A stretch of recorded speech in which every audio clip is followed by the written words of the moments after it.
Rain यानी कि बरसात अब साउथहैम्पटन में रुक चुकी है और अब भारतीय गेंदबाजों के सामने चुनौती रन रोकने की है। नमस्कार, आप देख रहे हैं हमारी ये खास पेशकश और मैं हूं राजीव मिश्रा। बड़ा सवाल तमाम क्रिकेट फैंस के जहन में यही है कि क्या इस मैच में अभी भी रिजल्ट आने की कोई पॉसिबिलिटी है, क्योंकि 196 ओवर का खेल अभी भी इस टेस्ट मैच में हो सकता है अगर बारिश मैच में खलल न डाले।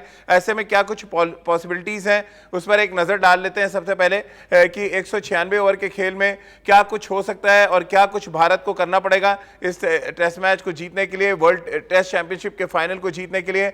आज का दिन यह तय करेगा इस टेस्ट मैच की दिशा किस तरफ जा रही है। टेस्ट मैच छठे दिन जाएगा या नहीं जाएगा। इसके अलावा सबसे बड़ा जो चुनौती है भारतीय गेंदबाजों के सामने वो यही है कि न्यूजीलैंड के बल्लेबाजों को बड़ा स्कोर बनाने से कैसे रोका जाए। 101 रन पे 2 विकेट हैं, 49 ओवर खेला है न्यूजीलैंड ने।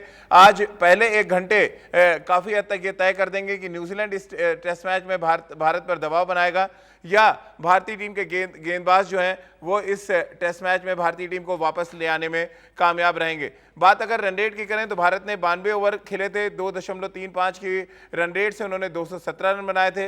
वहीं न्यूजीलैंड की बात करें तो 49 ओवर में 101 रन बनाए, 2.06 के रन रेट से। आप अंदाजा लगा सकते हैं कि जो भी बल्लेबाजी हुई है 5 सेशन में, वहां पर बल्लेबाजी करना कितना मुश्किल रहा है। गेंद जिस तरह से स्विंग कर रही थी, पहले न्यूजीलैंड के गेंदबाजों ने खासा परेशान किया। हालांकि भारतीय तेज गेंदबाजों को उतनी मदद नहीं मिली जिसकी दरकार थी, क्योंकि ज्यादातर जो हमारे गेंदबाज हैं वो स्विंग गेंदबाज ना होके सीम गेंदबाज हैं और ये एक बड़ा परेशानी का सबब रहा है भारतीय टीम के लिए। तो क्या कुछ हो सकता है इस टेस्ट मैच के 5वें दिन, क्या कुछ नतीजा आ सकता है और क्या जो हम संयुक्त विजेता की बात कर रहे हैं उसको थोड़े देर के लिए टाला जा सकता है। ये सब कुछ इस बात पर निर्भर करेगा कि दोनों टीमों का अप्रोच कैसा रहता है मैदान पर। और उससे भी बड़ी बात, क्योंकि दोनों टीमों के कैप्टन मैदान पे होंगे, केन विलियमसन बल्लेबाजी कर रहे होंगे और विराट कोहली फील्डिंग टीम के कप्तान होंगे। और ऐसे में ये बड़ा देखना दिलचस्प होगा कि दोनों कप्तानों की रणनीति क्या होती है। तो हमारी ये रिपोर्ट देखिए, उसके बाद इस चर्चा को आगे बढ़ाते हैं।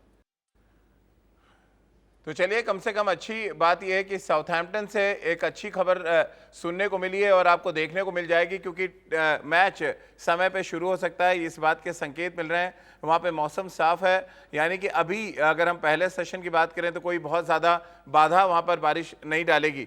अब सबा एक अच्छे संकेत, शुभ संकेत, और ये संकेत भारतीय टीम के लिए आप किस तरह से देख रहे हैं? सबसे ज़्यादा जो तैयारी करने का मौका है वो शायद भारतीय टीम को ज़्यादा मिला है, क्योंकि अभी अगर हाल फिलहाल दोनों टीमों के परफॉर्मेंस पर नजर डालें और मैच की परिस्थिति पर नजर डालें तो 51-49 का रेशियो नजर आ रहा है न्यूजीलैंड के पक्ष में।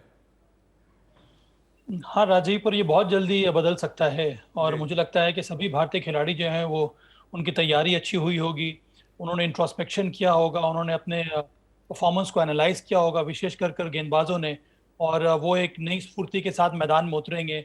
अगर वो सही लेंथ के साथ गेंदबाजी करते हैं तो यहाँ पर फेरबदल बहुत जल्दी हो सकता है। सिर्फ यहाँ पहला सेशन बहुत ही इंपॉर्टेंट रहेगा भारत के लिए। अगर हम पहले घंटे में 1 या 2 विकेट ले लेते हैं, फिर दबाव हम पूरी तरह से न्यूजीलैंड के ऊपर बढ़ा देंगे और फिर क्या पता आने वाले समय में क्या हो जाए। क्योंकि अगर हम लीड ले लेते हैं और जल्दी हम अगर न्यूजीलैंड को आउट कर देंगे तब मुझे लगता है हमारे पास चांस रहेंगे बल्लेबाजी करने का और फिर से एक टारगेट सेट करने का न्यूजीलैंड के लिए। मुझे लगता है बहुत कुछ होना बाकी है, अभी हम लोगों को थोड़ा बहुत संयम के साथ देखना होगा इस टेस्ट में। बिल्कुल, और सभा ये बिल्कुल ताज़ा तस्वीरें हम दिखा रहे हैं इस समय टीवी स्क्रीन पे लगातार, और ये तस्वीरें इस बात की तरफ इशारा कर रही हैं कि जो ड्रेनिंग सिस्टम था रोज बॉल मैदान का वो बहुत बेहतरीन है। उसका बड़ा एग्जांपल हम देख पा रहे हैं। आप देखिए एकदम मैदान पूरी तरह से मैच शुरू होने के लिए तैयार है। रितेंद्र, सुबह के शो में भी हमने आपसे डिस्कस किया था, क्या 196 ओवर जो मिनिमम 196 ओवर फेंके जाने हैं 2 दिन में, क्या ये एक तरह से कहा जाए कंप्लीट होंगे? एक तरह से रिजल्ट निकालने के लिए क्या ये ओवर्स आपको लग रहे हैं पूरे पड़ेंगे?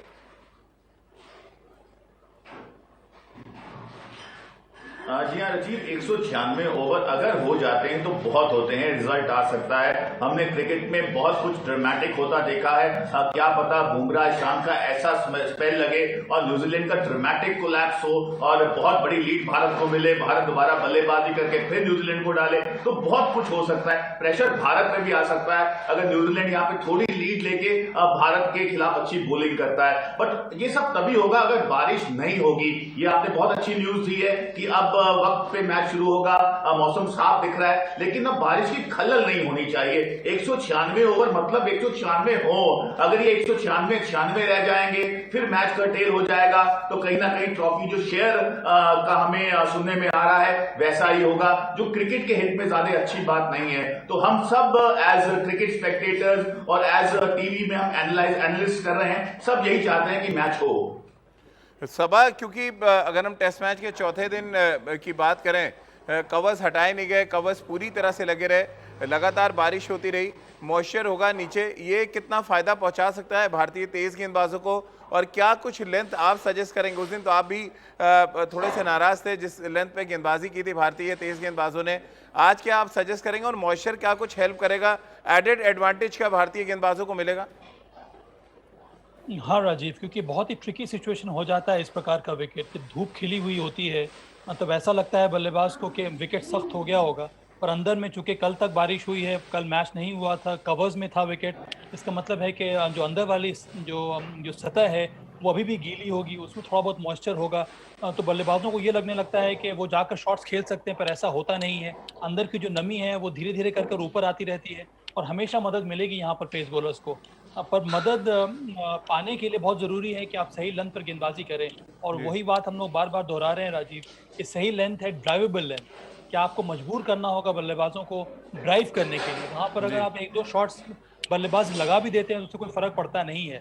ये एक अच्छा माइंडसेट रहेगा, एक अच्छी स्ट्रैटेजी रहेगी भारतीय सीमर्स की तरफ से। अगर वो ड्राइवेबल लेंथ पर गेंदबाजी करें तब मुझे लगता है वहाँ पर जल्दी विकेट्स मिलने के चांसेस बढ़ जाएंगे भारत के लिए। बिल्कुल। और रितेंद्र, अगर हम बात न्यूजीलैंड की करें, न्यूजीलैंड का दो सबसे एक्सपीरियंस जोड़ी इस समय क्रीज पर है, हालांकि अभी एक बार फिर ड्रिजल वहाँ पे शुरू हो गई है, विकेट फिर से कवर कर दिए गए हैं, लेकिन विलियमसन और रॉस टेलर की विकेट कितनी इंपॉर्टेंट आप देख रहे हैं भारतीय दृष्टिकोण से? और न्यूजीलैंड की क्या कुछ रणनीति होगी, क्योंकि दोनों टीमों ने बहुत स्लो रन रेट से बैटिंग की है, आज थोड़ा डिफरेंट अप्रोच अपनाना पड़ेगा अगर इस मैच में रिजल्ट लाना है आपको तो।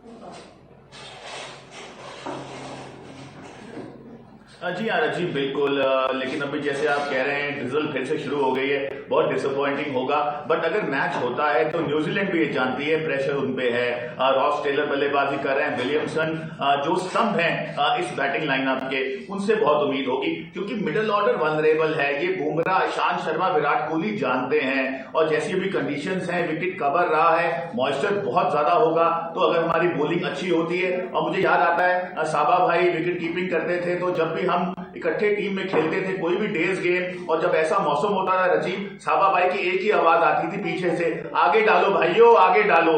तो कुछ ऐसा ही होगा, अगर विराट कोहली स्लिप में खड़ेंगे ऐसी ही आवाजें आएंगी, और अगर मैच होता है हम आगे डालते हैं, स्विंग करवाते हैं, तो क्या पता मैच का रिजल्ट हमारे पक्ष में हो। सबा, क्या आइडियल कॉम्बिनेशन होगा? क्योंकि जब मॉइस्चर है तो जाहिर सी बात आर अश्विन जैसे गेंदबाज को भी थोड़ा बाइट मिल सकती है। क्या शमी और अश्विन आइडियल कॉम्बिनेशन होंगे शुरुआत करने के लिए? आपने भी बताया था कि विलियमसन थोड़े वनरेबल नजर आ रहे थे अश्विन के अगेंस्ट जब वो बैटिंग करने उतरे टेस्ट मैच के तीसरे दिन। वो एक विकल्प हो सकता है राजीव। मुझे लगता है कि यहाँ पर अपने प्रीमियर फास्ट बॉलर से गेंदबाजी की शुरुआत करानी चाहिए। मुझे पता नहीं क्यों ऐसा लग रहा है कि मोहम्मद शमी से शुरुआत करनी चाहिए, कि मोहम्मद शमी का जो सीम प्रेजेंटेशन है वो काफ़ी अच्छा है। वो अगर लेंथ में थोड़ा बहुत परिवर्तन कर देंगे तो मुझे लग रहा है वो ज़्यादा इफेक्टिव होंगे। दूसरे छोर से मुझे लगता है कि उनको शुरुआत करनी चाहिए बुमराह के साथ, क्योंकि बुमराह वो एक एक्स फैक्टर हैं जो विकेट ले सकते हैं। थोड़ा बहुत आपको भरोसा दिखाना होगा बुमराह के ऊपर, उसके बाद आप जितना चाहें परिवर्तन कर लें। बहुत ज़रूरी है कि आप अपने दो जो प्रीमियर पेस बॉलर्स हैं उनके साथ आप शुरुआत करें, जिसने परसों जो मैच हुआ था वहाँ पर थोड़ी बहुत परेशानी अगर पैदा की होगी बल्लेबाजों के लिए तब, क्योंकि ये एक बहुत ही इंपॉर्टेंट जोड़ी है, इसको तोड़ना बहुत ज़रूरी है।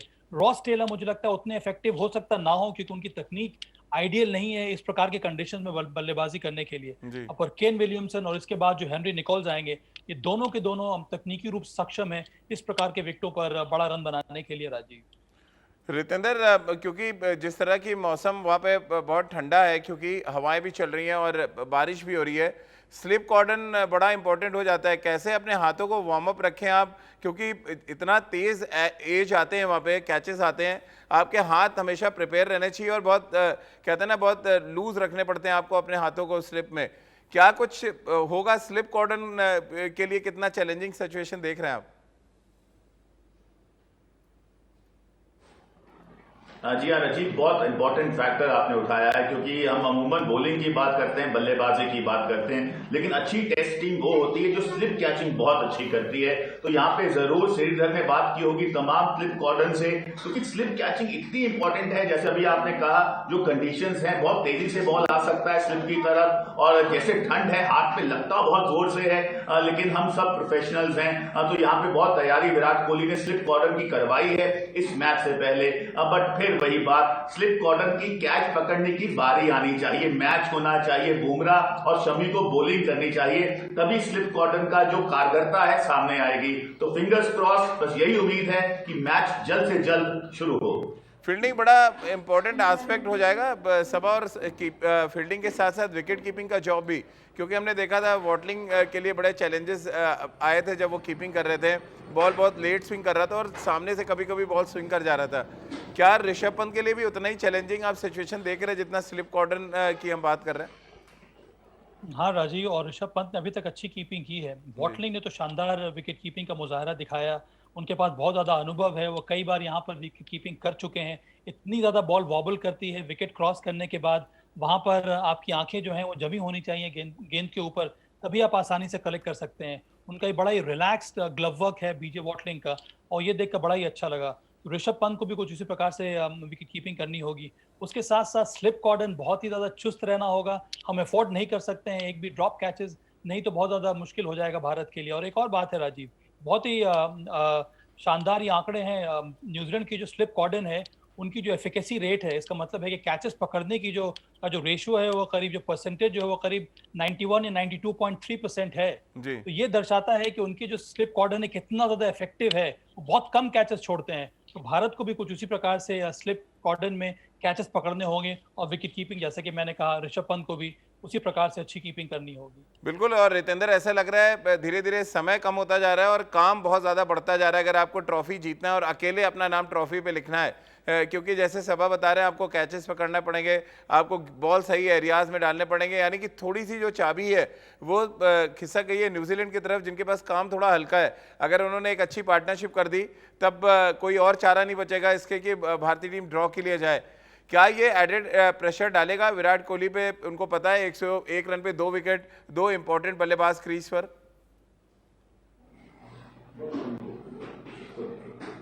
जी हाँ राजीव, ये बिल्कुल सही कहा आपने। पहला 1-1.5 घंटा बहुत इंपॉर्टेंट है न्यूजीलैंड पर्सपेक्टिव से, क्योंकि वो प्रेशर डालना चाहेंगे, वो सी थ्रू करना चाहेंगे। उसके बाद हो सकता है थोड़ा तेजी से बल्लेबाजी करें, क्योंकि वो भी कभी नहीं चाहेंगे कि ट्रॉफी शेयर हो। लेकिन अगर ऐसा होता है तो भारत थोड़ा बैकफुट पे जा सकता है, क्योंकि फिर मैच बचाने की बात आ जाएगी। अगर बारिश खलल नहीं डालती है तो विराट कोहली यही चाहेंगे कि पहले 1-1.5 घंटे में जितना एक्सप्लॉइट कर सके कंडीशंस को। मौसम भी थोड़ा हेल्प करेगा। अगर हम बॉलिंग अच्छी करते हैं, एप्लीकेशन अच्छी दिखाते हैं, स्लिप कैचिंग अच्छी करते हैं, और विराट कोहली अगर मिश्रण बहुत बढ़िया करते हैं बॉलर्स का, कब ईशान को लगाना है, कब शमी को लेके आना है, क्योंकि यहाँ पे इस समय अश्विन और जडेजा की जरूरत नहीं है। अगर अश्विन की बारी जल्दी आ जाती है, इसका मतलब है कि भारतीय टीम थोड़ा प्रेशर में आ गई है। चलिए रितेंद्र, थैंक्स, बहुत बहुत शुक्रिया आपका। सभा भाई, आपका भी बहुत बहुत शुक्रिया हमारे साथ जुड़ने के लिए, अपने तमाम एक्सपर्ट व्यूज़ देने के लिए। और हम सब ये उम्मीद कर रहे हैं जो बात सभा भाई कह रहे हैं, जो रितेंद्र कह रहे हैं, उसको अमली जामा पहनाने का काम भारतीय टीम करेगी। गेंद को आगे पिच करें, गेंद को स्विंग करने का मौका दें, क्योंकि आप इस टेस्ट मैच में और ट्रॉफी पर तभी अपना नाम अकेले लिख सकते हैं। जॉइंट विनर की बात नहीं कर रहे, अकेले लिख सकते हैं जब आपके गेंदबाज साउथहैम्पटन के मैदान पर अच्छा प्रदर्शन करते नजर आए। तो चलिए हमारी इस खास पेशकश में फिलहाल इतना ही।